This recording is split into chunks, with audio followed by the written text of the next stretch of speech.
A very good afternoon and welcome to another edition of Yes 101 Visual Radio for the Newsfirst team. I'm Tilaka Ratna. Let's take a look at your headlines. Newsfirst headline.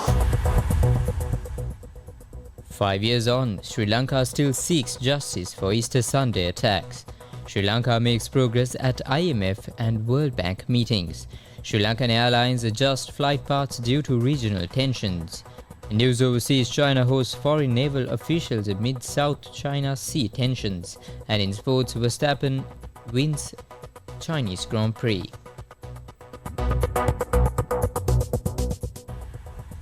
In your top story, 5 years have passed since the horrific Easter Sunday attacks that shattered Sri Lanka's peace.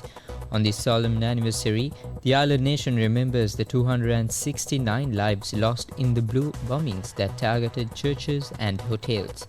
While religious services across the country commemorate the victims, a sense of injustice hangs heavy. Protests demanding accountability for the perpetrators continue, highlighting the lack of progress in bringing those responsible to justice. The attacks carried out by suicide bombers left a lasting scar. Many were injured and countless others were left permanently disabled. This Sunday tragedy continues to cast a long shadow, a daily reminder of the violence that unfolded in 2019. Despite the passage of time, the search for justice remains a central focus. An overnight procession demanding accountability for the victims began this afternoon near the St. Anthony's Shrine in Kochikade. Earlier today, a service was held at the same shrine. Meanwhile, all churches across Sri Lanka observed 2 minutes of silence at 8:45 am today to remember those lost in the 2019 Easter Sunday attacks. In more local news, State Minister of Finance Shehan Singh celebrated the successful conclusion of the International Monetary Fund and World Bank Group Spring Meetings 2024. He noted that these pivotal gatherings showcased a renewed sense of determination and hope for Sri Lanka's future. Posting on X, State Minister Shehan Singh highlighted the significant advancements acknowledged by stakeholders and international partners. He said that the strides made in Sri Lanka's economic recovery and financial stability were lauded as crucial steps towards national prosperity. He credited the reforms implemented under President Ranil Wickremesinghe's leadership and the Sri Lankan government for this progress. He added, quote, productive bilateral discussions yielded widespread appreciation for Sri Lanka's recent economic developments, progress in debt restructuring, tax administration reforms, and ongoing governance initiatives. For more on this story, you can visit our website on www.newsfirst.lk.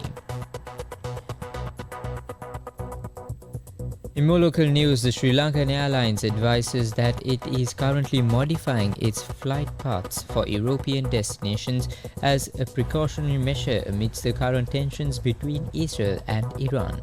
These changes mean the flight times to Europe are extended, requiring additional fuel and reducing the available payload. Further, to meet time slots in London, these flights are being advanced by 1 hour. As a result, unfortunately, some passengers on the London flights have missed connections or been offloaded. The national carrier will maintain this routing and the earlier departure time to London for the next few days while it monitors the situation. Departure times from London and to and from other European cities remain unchanged. The statement added that Sri Lankan Airlines is in direct communication with the affected passengers, providing assistance with alternative flight arrangements and hotel accommodation. Sri Lankan Airlines in the statement also expressed regret for the inconvenience caused due to the current situation. Up next is international news. International news.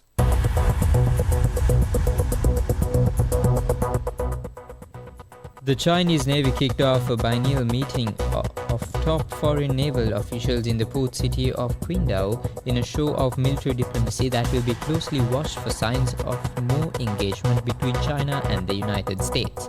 The 4-day event with delegations from 30 countries comes during heightened tensions in the South China Sea as the US treaty ally Manila is an increasing fraught standoff with Beijing over the strategic waterway, which could be a potential flashpoint for US-China relations. Sports news. Triple World Champion Max Verstappen won Formula One's first Chinese Grand Prix in 5 years today, with McLaren's Lando Norris finishing second to deny Red Bull the 1-2. The victory from pole position at a Shanghai circuit that had last hosted a Grand Prix in 2019 was Verstappen's fourth in 5 races in 2024 and came after he also won the season's first Saturday sprint.